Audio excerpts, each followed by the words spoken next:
02:15 hours local time, 6 ordnance-equipped Ukrainian AN-196 Liutyi drones were being stalked by the most sophisticated air defense network on Earth, while they streaked toward Moscow at nearly 115 miles per hour. Already 400 kilometers deep inside Russia's borders, these shadows had slipped past over a dozen radar stations, dodged fighter patrols, and were now just minutes from delivering a series of specialty payloads that had the potential to turn the swollen steel arteries of the Koltsevaya ring pipeline into a deluge of destruction that could thwart Russia's frontline efforts, possibly for weeks. And it all started with a simple trick using modified commercial-grade washing machine microchips. As they continued deeper towards the complex, the lead drone's optical sensor was painting and tracking the 3 parallel pipelines glowing faintly in infrared, each one pumping endlessly toward Russian garrisons. Aviation fuel for air bases, diesel for tank battalions, and gasoline for logistics convoys. Intelligence had confirmed this ultra-sensitive target had layers of protection designed to make penetration theoretically impossible. Anti-drone nets stretching across every approach,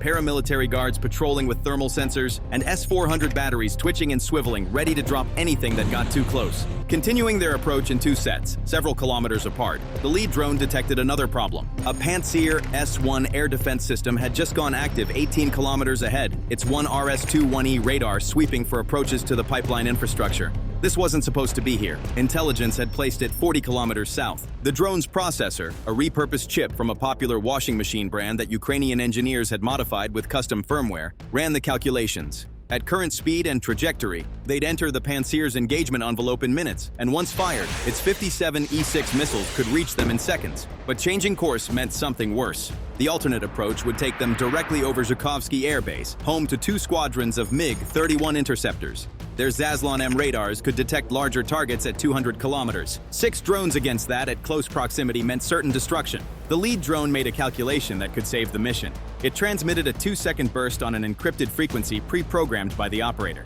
Decoy force, execute variant 3. Several kilometers north, the 3 drones in Set 2 suddenly climbed to 1,500 meters and activated radar reflectors. To Russian sensors, they transformed from thin air into what appeared to be Storm Shadow cruise missiles heading directly for the Kremlin. The response was immediate and overwhelming. A multitude of air defense systems within 200 kilometers went active, and many spent their energy on that new perceived threat. S-400 batteries energized tracking radars. Fighter squadrons scrambled from 3 air bases. Moscow's formidable defensive network went to work on the decoy threat. The 3 sacrificial drones had about 5 minutes until their noble mission was complete. At 02:24 hours, the first S-400 missiles launched. The 48 N-6DM interceptors accelerated to Mach 6, racing toward the decoys. But the real strike force had already adjusted course, diving to just 30 meters altitude. They threaded between radar coverage zones, using a technique Ukrainian operators called floor sliding. At this height, terrain features created natural radar shadows. The pantsir operators, focusing on the high-altitude threat, never saw Set 2 pass 800 meters from their position. At 02:25, the decoys gave themselves up to air defenses, each one buying precious seconds for the real mission. Russian commanders reported successful interceptions of cruise missiles. Moscow's defense had worked perfectly for Ukraine. The 3 remaining Liutyis continued south at 30 meters altitude, their modified processors calculating approach vectors to 3 separate targets. The Koltsevaya pipeline's 3 parallel lines, gasoline, diesel, and aviation fuel, each required a specific precision strike. The system was designed to be indestructible. Each pipe is wrapped in 20 millimeters of steel, mostly buried underground, with pressure sensors every 1,000 meters that can detect even minor leaks. Any disruption triggers automatic shutoff valves that compartmentalize damage within seconds. They had to hit all 3 simultaneously, and Ukrainian intelligence had found a weakness. At the Ramensky distribution node, all 3 pipelines surface for about 125 meters. Here, massive pumping stations boost pressure for the final push toward Moscow's military installations. The pipes are exposed, running parallel with just 2 meters separation, and approaching Liutyis weren't carrying ordinary warheads. Each one packed 8 kilograms of a thermite-based compound that burns at 2,500 degrees Celsius, hot enough to melt through steel in seconds. But more importantly, each warhead contained copper-lined shaped charges designed to create self-forging penetrators. When detonated, the copper liner inverts and stretches into a molten jet traveling at 8 kilometers per second. This jet doesn't just punch through steel, it liquefies it, creating a hole that expands from internal pressure. But hitting the pipes wasn't enough. They had to create sustained fires that would prevent repair crews from approaching. That's where the thermite came in. The Ukrainian drones' guidance systems had been upgraded with an ingenious solution. Those washing machine chips, they were originally designed to balance spinning drums at 1,400 RPM, calculating weight distribution 1,000 times per second. Ukrainian engineers realized this made them perfect for maintaining stable flight in turbulent air. Combined with GPS modules stripped from commercial smartphones and infrared sensors from home security cameras, these Franken drones cost less than $200,000 each. The pipeline they were about to destroy transported $8 million worth of fuel every single day. At 02:38 hours, the drone's infrared sensors detected the heat signature they'd been programmed to find. The exposed pipeline section with liquid gold flowing through it glowed against the cold ground substantially brighter than the underground sections. The lead drone's processor compared this thermal pattern against stored imagery, confirming target acquisition. But then its threat receiver detected something else. A Tor M2 mobile SAM system had just gone active 3 kilometers away. This wasn't part of the pipeline's standard defense. It was a trap.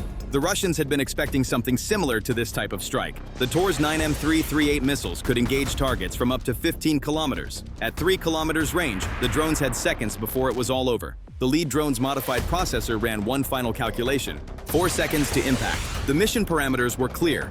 All 3 pipelines must be destroyed simultaneously. A pre-programmed scatter command wouldn't cut it, since the Tor could engage all 3 targets at once. But tactical geometry was on Ukraine's side. The Tor that caught them was positioned to defend the northern approach. Its radar couldn't depress below -5 degrees. At 3 kilometers distance, that created a blind zone exactly 262 meters wide at ground level. Now, only 2 seconds left. But flying through that gap meant threading between high-voltage power lines that crossed the approach at 25 meters height. The drones were flying at 30 meters. They'd have to drop to 20 meters, in darkness at 180 kilometers per hour with no room for error. The lead drone sent new instructions through encrypted satellite uplink. But before it finished, the Tor fired. 4 9M338 missiles erupted from vertical launch tubes, racing toward calculated intercept points. But the drones were no longer there. All 3 dove ferociously, dodging nature and power lines, leveling out just as 4 missiles found empty air above them. The missiles' proximity fuses, set for the target's last known position, couldn't acquire the new positions of the now low-flying drones. The warheads detonated harmlessly into nothing. The Tor operator frantically tried to reacquire, but physics was against him. His radar, optimized for aerial targets, couldn't distinguish the drones from ground clutter at their lower altitude. By the time he could recycle for another engagement, it was too late. The drones entered their terminal attack phase. 3 pipelines, 3 Lutyis remaining, seconds to impact.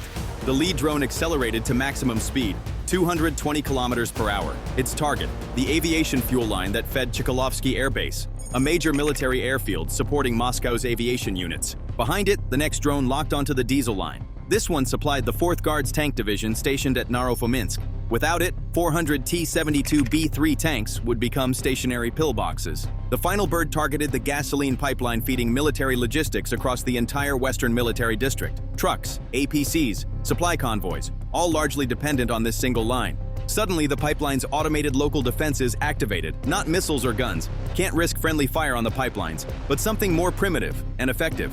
High-pressure water cannons suddenly swiveled toward the incoming threats. Streams of water at 20 bar pressure created enough force that could destabilize a drone's flight, short its electronics, or simply knock it from the sky. The lead drone hit the water wall, and its lightweight frame shuddered, rolled 20 degrees right, then 30 left. The specialized processor, designed to handle unbalanced loads, compensated instantly. Gyroscopic stabilization kicked in, treating the water pressure like an off-center spin cycle. 1,000 corrections per second. Roll, pitch, yaw, thrust. The drone had punched through the water curtain, but not without damage. The lead drone's infrared sensor was obscured. Its lens refracted the thermal image into useless patterns. It could no longer see its target. Then backup guidance kicked in. Pure GPS coordinates programmed in Ukraine 9 hours earlier. Accuracy degraded from 1 meter to 5 meters. At this speed, that meant the difference between hitting the pipeline and hitting the concrete pad beside it. The defending Tor M2 battery, having repositioned, achieved radar lock on the trail drone. 2 more missiles launched. Water cannons sweeping, missiles accelerating, drones bearing on target. They were too late. The lead Liutyi had reached the aviation fuel pipeline. Its shaped charges detonated on contact. The copper liners collapsed, inverted, and became jets of molten metal traveling 8 kilometers per second. They punched through 20 millimeters of steel like tissue paper. Aviation fuel at 15 bar pressure erupted through the breaches. The thermite ignited. 2,500 degrees Celsius meeting JP-8 fuel created a fireball that rose 100 meters into the night sky. Suddenly, the second drone hit the diesel line. Same penetration, same ignition, but diesel burns differently, slower, hotter, and with thick black smoke. Right on time. The third impact.